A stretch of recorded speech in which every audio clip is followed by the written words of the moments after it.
Whirlpool of clouds, namataan ang kakaibang formation ng ulap sa Bunga, Bakakay, Albay.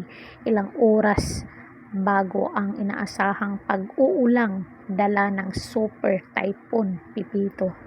Ang typhoon na to guys ay mas malakas pa sa bagyong Yolanda. Inaabisuhan ang lahat na mag-iingat at mananatili ligtas ang mga evacuation center. Manatiling nakatutok ang latest update kaugnay sa Super Typhoon Pipito. So grabe to guys, no? Parang now lang talaga sa kaysaysayan na sunod-sunod yung bagyo, parang hindi na pinapahinga.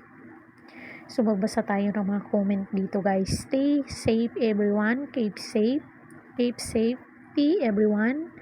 God is good all the time. Diyos ko po, kaawaan niyo po kaming lahat. Grabe ang mga pinakitang sinyalis ni Pipito. Maging handa at mag-ingat po tayong lahat. Iligtas mo Lord ang iyong mga anak. Keep safe everyone. Likas na kayo at malaking dagat ngayon. Gabi 2.5. Mas gusto ko pa po magpamati kaysa arong pong kaini tininong po gadi sa Kanaman. Hala, sobrang lakas nito. Pray for Bicol. Amen. Mag-ingat ang mga gabos. Ipo-ipo. Ang alam ko guys, tatama ang bagyo sa Northern Camarines Sur at dyan ba yan sa Bicol and then sa Northern Samar. Hindi ako nagkakamali. Kayo na pong bahala sa amin Ama. Keep safe po ang lahat at sa tuya mga kabicol. Diyos ko Lord, ikaw na ang bahala sa aming lahat. Ilayo mo kami sa kapahamakan. Keep safe po ang lahat dyan sa tuya mga kabicol.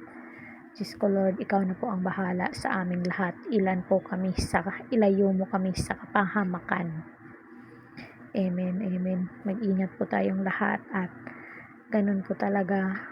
Kailangan maging handa tayo sa pagbabalik. Ano na to siya guys kumbaga, ano na to siya, senyales na malapit nang bumalik ang ating Panginoon.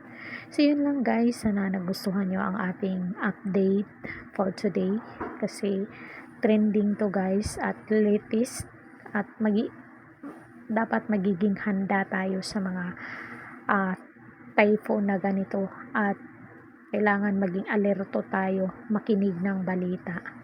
So yun lang, don't forget to like, share, and subscribe. Caridad Official TV. Hanggang sa muli and thank you so much.